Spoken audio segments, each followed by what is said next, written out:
जय Jagannath. I am Sushant Kumar Sahu. Welcome to Sushant classes. पिलाने आज आम अष्टम श्रेणी विज्ञान प्रथम अध्याय शस्य उत्पादन और परिचालना क्रॉप प्रोडक्शन एंड मैनेजमेंट विषय पढ़ा। प्रथम देख एठी किछि लिखाई कृषि यंत्रपाति खुरपी दा कोदाल लंगड़ एसब भाया कृषि यंत्रपाति।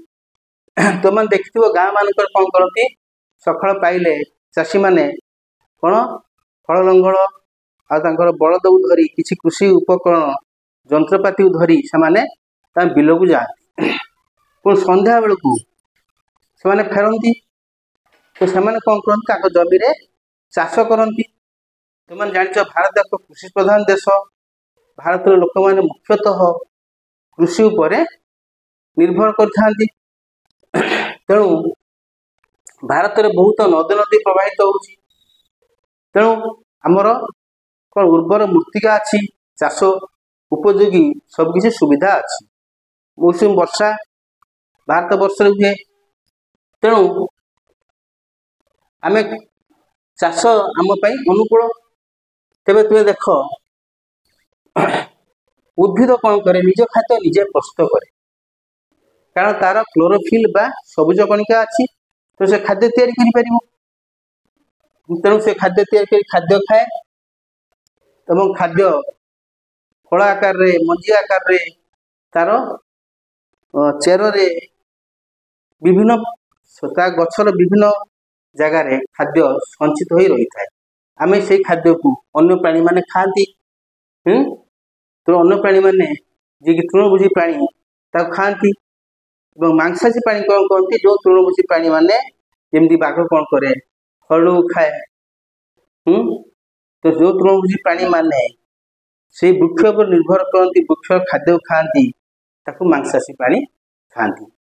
बाकी आज रहा मनीष मनीषर उभयचर प्राणी से कौन करे उद्भिदजात खाद्य खावा सहित अन्य प्राणी मान माछ मांस एसबू आम खाई था। तेरे ये प्राणी जगत कौन करे उद्भिद पर निर्भरशील रही है। तो उद्भिद बिना प्राणी जगत बंचा संभवपर नुह। तो उद्भिद अर्थात कृषि चाष न कले आम केमी खाद्य पाइबा। खाद्य यदि वृक्ष तैयार न कर प्राणी जगत केमी बचब। आम खाद्य खाऊ कहीं प्रश्न उठे आम खाद्य खाऊ कहीं कहीं आम खाद्य शक्ति मिले। खाद्य शक्ति मिले। देख खाद्य आमको मिले श्वेतसार बी पुष्टिसार सी स्नेहसार ता छड़ा खनिज लवण धातु सार मिलता है। धातु सार खनिज लवण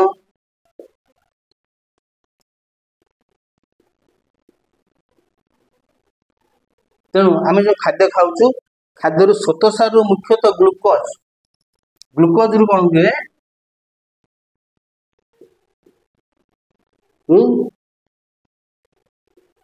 या अम्लजान सहित C6H12O6 अम्लजान सहित जारित हो कौन करे प्रचुर शक्ति उत्पन्न होता है।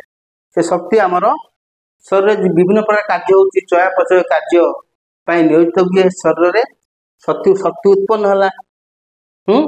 ता छड़ा जो शक्ति उत्पन्न है शरीर विभिन्न जिनस विभिन्न उपादान आवश्यकता रही। शरीर विभिन्न आड़े विभिन्न उपादान आवश्यक रही। शरीर विभिन्न कार्य यथा देख परिपाक बा डाइजेशन शोषण बा रेस्पिरेशन रेचन बा एक्सक्रेशन ये अनेक कार्य शरीर मध्य होता है।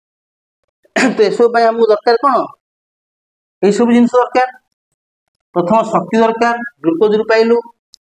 तापर पुष्टिसार पुष्टिसार कौन करे ना आमर कोष विभाजन में साहाय्य करे शरीर वृद्धि में साहाय्य करे। कोष विभाजन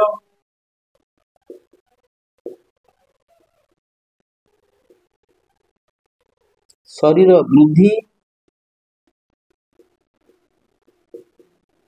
आउ यदि किसी क्षय क्षति पुणी खंडिया खाबरा पूरण कर। पुणी आसला स्नेह सार ए समस्त कार्य रही स्नेह सार आम श्वेत सार जी शक्ति पाई था स्नेह सार रु ताठू द्विगुणा शक्ति पाओ स्नेह सार चर्बी हिसाब से आम शरीर डिपोजिट होकर आम शरीर तापमात्रा को मेंटेन करें ताछड़ा धातु सार खनिज लवण एगुड़ा आम शरीर पर बहुत आवश्यक तो यही सब जिनस आम खाद्य खाइले पाइबा खाद्य खाइले शक्ति पाइबा शक्ति पाइले आम कार्य कर आम उठुचु बसचु पाठ पढ़ुचु विभिन्न कार्य करुचु भारी जिन उठाऊचु यही सब जिनस खाद्य मिली था खाद्य नितांत आवश्यक खाद्य पे आमको भारत देख भारत एक विशाल देश एवं भारत 140 कोटी रु अधिक लोक पृथ्वीर सर्वबृहत्तम जनसंख्यार देश एत बड़ देश को खाद्य जोगाइबा पड़ो जमी तो अधिक हम ना जमीर जी तार क्षेत्रफल से बर दिन दिन कमी जाऊँगी जनसंख्या बढ़ुची जंगल काटिकी घर तैयारी होउची रास्ता तैयारी होउची ब्रिज तैयारी होउची बहुत जिन कम होले आम कौन करवा एत लोक खाद्य केमी जोगाइबा खाद्य बिना तो बची पार ना तेणु कौन करवा ना आम नियमित आम कौन करवा नियमित उत्पादन करवा उत्पादन जमी सबुदिन पाठ पढ़ो तो निश्चित डेभलप कर आज पढ़देल 2 दिन पढ़ल पढ़ल ना आ कौन कर ठीक परिचालना चाषटा ठीक परिचालित हम सरकार द्वारा लोकों द्वारा तापर सुषम बंटन जो राज्य को जिते परिमाण जो खाद्य आवश्यक से खाद्य जमी से परिमाण पहुँची पार बुझिपार खाद्य आम कौन फलमूल धान गहम मुग बिरी आलू पियाज पनीपरिया एसबू खाद्य तार अन्य जिन अच्छी फूल फूल भी खाद्य हिसाब से व्यवहार कर बोईतालु फूल खाद्य हिसाब से व्यवहार कर फूल पूजार लगुच जहाँ एसबू सुषम बंटन जदि न हम नियमित उत्पादन प्रथम नियमित उत्पादन ये गोटे वर्ष करदे आर वर्ष ना करी था मो पास बहुत अच्छी खाड़ वर्ष करना यहाँ जनक नुहे समग्र भारत वर्ष तुम चाष कर तुम नियमित कर सरकार और विभिन्न कमिटी एवं मनीष तो ठीक परिचालना कर सुषम बंटन कर सब जगार ठीक भाव में पहुँचपर ये सब जिनस देख गोटे बहुत बढ़िया जिनस ख्रीष्टपूर्व 10,000 वर्ष पर्यंत लोक मैंने जंगल में बसवास करते गोष्ठीबद्ध भाव गोष्ठीबद्ध बसवास करते चाष कौन जान नुले कंचा पनीपरिया खाऊले पशु पक्षी शिकार कर खाऊले कालक्रमे कौन है से देखिथे पक्षीटे कौन गोटे पाटे पूरी दी पुणी देखिए कौन गोटे तले पड़ा पड़ी किसी दिन पर गछ है गच कौन सब फल मंजी सब है पक्षी मैंने खाऊँ सब देखिकी मन में धारणा हो कि मुझे किसी मंजी पकईदेवी एड़ा मंजी मंजी कहते बोधे जिनसा मंजी पकईदेवी गछ हम से एमती हो चाष कला चाष करू देखला पशु से खाद्य खाऊँ सी खाइला आस्ते आस्ते निआर व्यवहार शिखला आउ कंचा मांस खाइलानी कंचा पनीपरिया खाइला रोषे कर खाइला रांधि खाइला यही भाव मनीष कालक्रमे स्थायी भाव में बसति स्थापन कला। अच्छा बर्तमान देखा फसल क्या कहुए देख खाता लिखिन कौन प्रकार गोटे उद्भिद कौन प्रकार गोटे उद्भिद धरा जाऊ धान गोटे स्थान में उत्पादन गोटे बड़ जगार उत्पादन करागला अधिक मात्रा चाष करने को फसल कहुए तुम देखते बस से तुम जाऊच दीपटे बिल थाए बड़ बड़ जमी थाए चाष हुए धान गछ लगी तो बहुत लगी तुम पनीपरिया चाष कर बहुत मात्रा गोटे प्रकार जो चाष गोटे प्रकार फसल उद्भिद गोटे स्थान यदि उत्पादन करा जाए ताकि आम कौन कह फसल कह यथा धान गहम इत्यादि बुझिपार भारत एक विशाल देश काश्मीर कन्याकुमारी पर्यटन व्यापी तो भारत जलवायु विभिन्न प्रकार ଗୋଟେ ମୁଖ୍ୟ ଜିନିଷ। ତେଣୁ ଜଳବାୟୁ କହିଲେ ତାର ତାପମାତ୍ରା, ଆର୍ଦ୍ରତା, ତେଣୁ ବାୟୁରେ ଜଳୀୟ ବାଷ୍ପ କେତେ ଅଛି, ବୃଷ୍ଟିପାତର ପରିମାଣ ଏସବୁ ନିର୍ଭର କରୁଛି। କୋଉ ବାୟୁ ପ୍ରବାହିତ ହଉଛି। ତ ଭାରତ ବର୍ଷରେ ଜଳବାୟୁ ସବୁ ଜାଗାରେ ସମାନ ନୁହଁ। ଏଇଟା ଗୋଟେ ବଡ ଜିନିଷ। ତଥାପି ସମାନ ନଥାଇ ମଧ୍ୟ ଦୁଇଟି ଉନ୍ନତ କିସମର କୃଷି ପ୍ରଣାଳୀ ଆମ ଦେଶରେ ଅଛି। ଗୋଟେ ହେଲା ଖରିଫ ଫସଲ, ଆଉ ଗୋଟେ ହେଲା ରବି ଫସଲ। ଖରିଫ ଫସଲ କଣ? ବର୍ଷା ଦିନେ ଖରିଫ ଫସଲ କରାଯାଏ।